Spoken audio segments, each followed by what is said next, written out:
KPBS On Demand is supported by UC San Diego's Art Power, presenting cellist Joshua Roman, performing from his album Immunity, alongside music by J.S. Bach and more. Sunday, June 22nd at UC San Diego's Epstein Family Amphitheater. Reserve your tickets at artpower.ucsd.edu.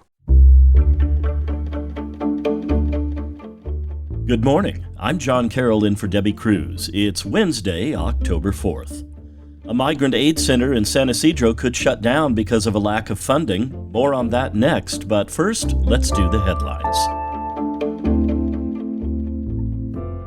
San Diego County public transit operators are celebrating Clean Air Day today by offering free rides.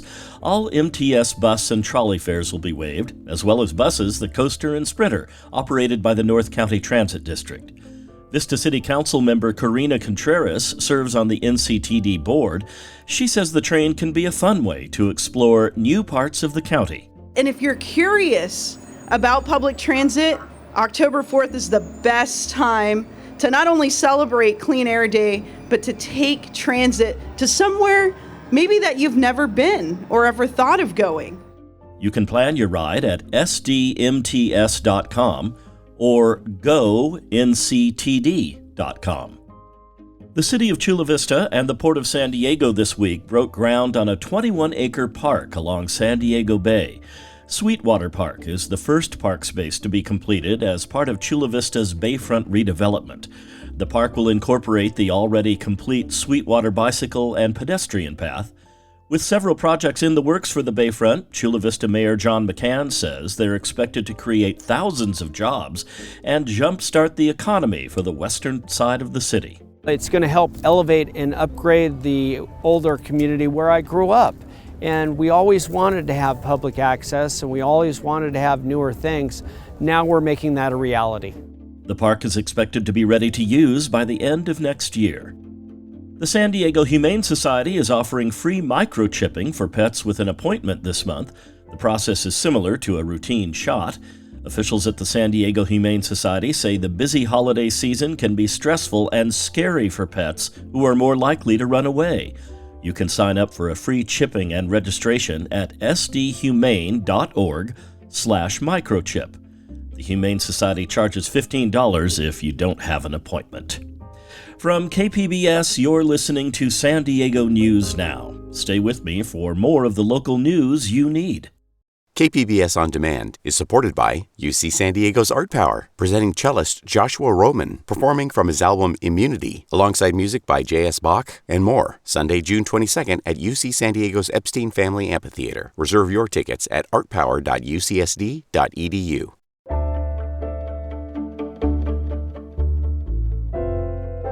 A migrant aid center in San Ysidro may have to shut down because of a lack of funding.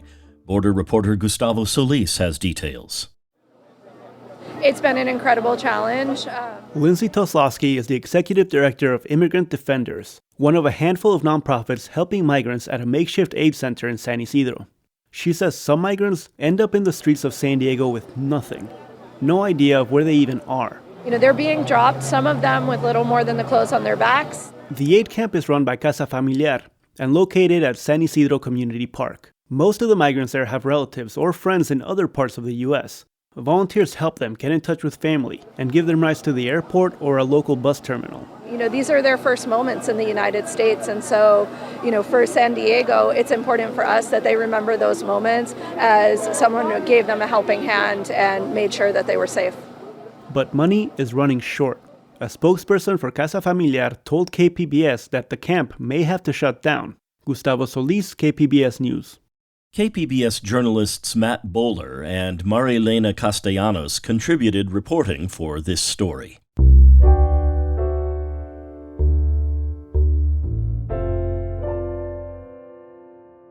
Oceanside's downtown is changing, and new housing developments are being proposed, but how dense those developments will be is up for debate. North County reporter Tanya Thorne tells us the City Council is voting tonight on setting a density cap despite state law. In recent years, Oceanside's downtown has exploded with new developments. With more on the way, City Council is considering setting a density cap for new housing developments.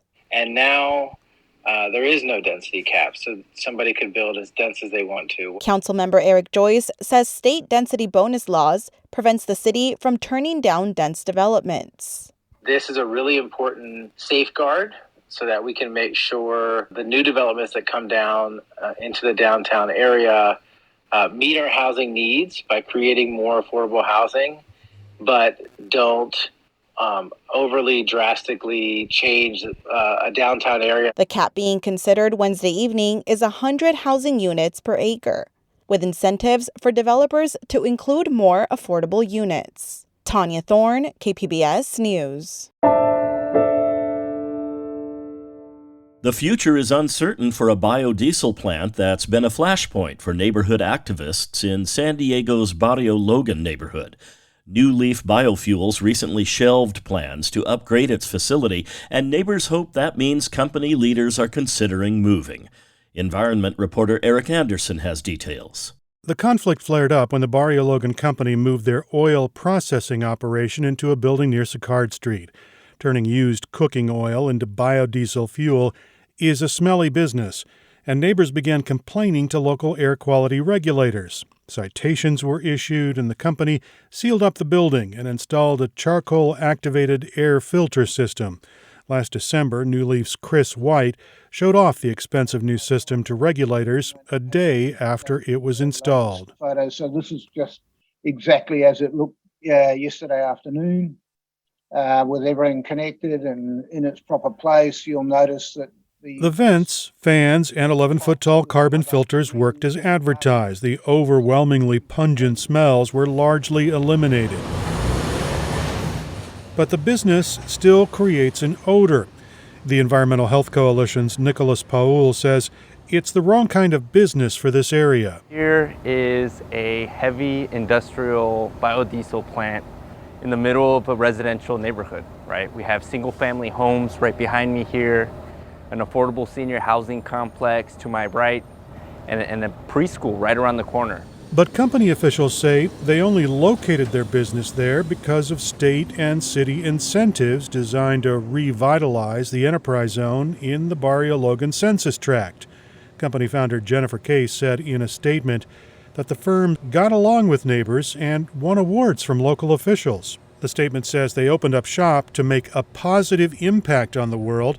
The fuel made at New Leaf's facility is the lowest carbon diesel alternative fuel in the state, 85% better than petroleum. But Case concedes the expansion caused odor issues. The filters helped, but the company suggested building a pipeline under Sicard Street so oil wouldn't have to be moved on trucks. That plan was shelved after the community complained, complaints that Paul says Case heard directly at a public meeting in August. For many, many years, for decades, industry has operated in Barrio Logan in a way that's dismissive of community concerns or their quality of life. To be there, to hear and take that input from residents, even if it was uncomfortable, I'm sure it was, for her to hear, and then internalize that and take an action in withdrawing the permit, that's a big step.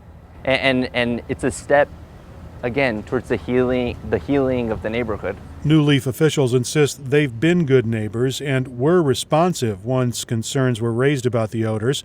Case's statement says the company only has positive intent for the neighborhood. Quote, "In the meantime, we must also consider our thousands of restaurant customers, our ultra-low carbon biodiesel users, and our dedicated team of over 50 employees," unquote. The company is asking air quality officials and the Environmental Health Coalition to give them some time to make improvements while they find a new place to process cooking oil. Maria Fernanda Corral has lived in a senior apartment complex across the street from the plant for 8 years. She says the last 3 years have been horrible, and she wants the plant to move. We know for sure we do not have the 10 years they're asking for, and most of us, we don't. So it's a matter, for us, it's a matter of business, money, and probably greed. Corral says she and her husband locked themselves in their apartment during the pandemic in an effort to escape the smell. She says the filters do help. It did get better. You know, we have days that we can leave the windows open. My door is always open when we do have a good day. but then it always comes back, specifically evenings and weekends. Corral and others in the Barrio Senior Villas apartment complex are suing New Leaf Biofuels. They're asking the courts to award monetary damages and to keep the plant from expanding further. Eric Anderson, KPBS News. Coming up, California wants to triple the sale of electric vehicles over the next few years. What needs to be done to prepare the state's power grid for increased demand? There certainly are some measures we have to take to be able to do that in an economic way and in a reliable way on the grid. We'll have that and more just after the break.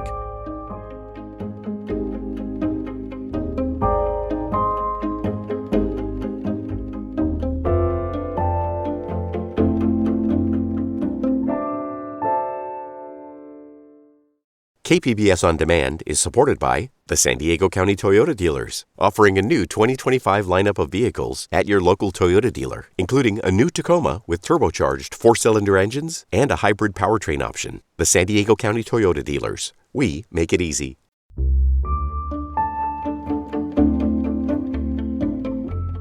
Last summer, heat waves prompted state officials to issue flex alerts. Californians were advised to conserve energy to reduce pressure on the state's power supply. That happened shortly after the state announced it would ban the sale of new gas-powered cars by 2035. Millions more electric vehicles are expected to be on the road because of this. So if a heat wave and the use of air conditioners strains California's power grid, what will it take for the grid to be prepared for the demand added by more electric vehicles? Jan Kleisel is someone who's researched answers to that question. He's an engineering professor and director of the Center for Energy Research at UC San Diego. He spoke to my colleague Jade Hindman. What impact will moving to all new zero-emission vehicles by 2035 have on California's energy grid? Definitely a lot. So Californians love driving, and that, of course, reflects in how much energy is used for vehicles. Right now, that energy is coming from the gas stations through diesel or gasoline. And that will all shift to have to come from the electric grid by 2035, and after all the other old vehicles are decommissioned. So that's a large increased demand on the grid, and there certainly are some measures we have to take to be able to do that in an economic way and in a reliable way on the grid. So are there manufacturers then of zero-emission cars working on models that could put less pressure on the grid? One way to reduce pressure on the grid would be to make the cars more efficient. So that's, I think, something that everybody works on. Just how our laptops become much more efficient, increasing our battery life. The same holds for cars. We want the cars to be more efficient, meaning using less fuel so we can get more miles on our battery. But the bigger effect really is to make the charging of the cars more flexible so it can happen at the right time of the day. So we want to avoid the charging from happening in the evening when people get home, but rather improve the attraction of workplace charging, where people can plug in while they're in their office or on the job otherwise. And at that location, we would use the midday energy, which is the cleanest energy and also going to be the most ample energy supply from solar power on our grid. And that would really be the big win for getting more cars accommodated by grid power. So what infrastructure changes do you think are needed for the grid to meet higher energy demands in the future?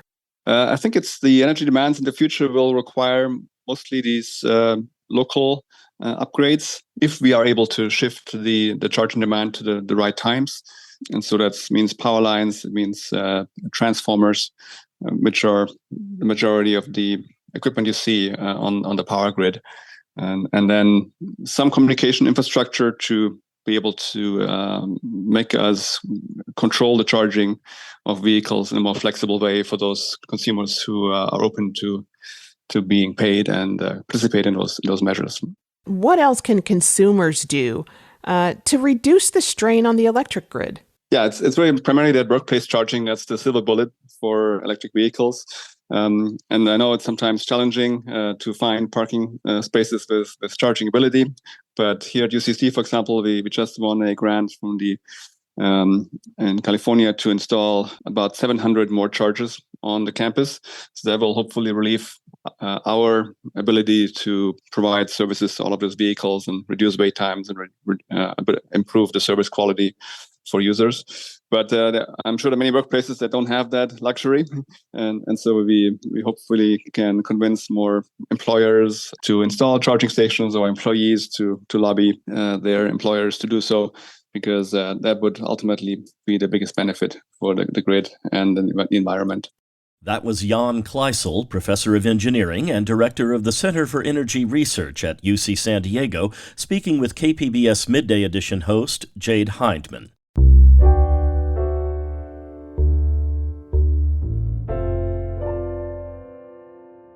California State University student workers have been given state approval to schedule their vote to unionize. Education reporter Angie Perez has more on what happens next. There are 20,000 Cal State student assistants working jobs that include IT support, dorm security, and custodial work at all 23 campuses. In April, they filed a request with the California Public Employment Relations Board to hold an election to unionize. And PERB has now said yes to that request. Leah Baker is one of the student assistants fighting for better working conditions. The CSU needs to pay us real wages. We do the work of union staff, are paid minimum wage, get no sick days or other benefits, and that's why I'm looking forward to voting for a union. Now, with the state's approval, the students can schedule a vote to join the established Cal State Employees Union, which is supporting their effort. CSU administration has 15 days to appeal. MG Perez, KPBS News. That's it for the podcast today. As always, you can find more San Diego news online at kpbs.org. Join us again tomorrow for the day's top stories, including a look at why neighbors are frustrated by a lack of progress on building a new DMV office in Hillcrest with affordable housing. I'm John Carroll. Thanks for listening and have a great Wednesday.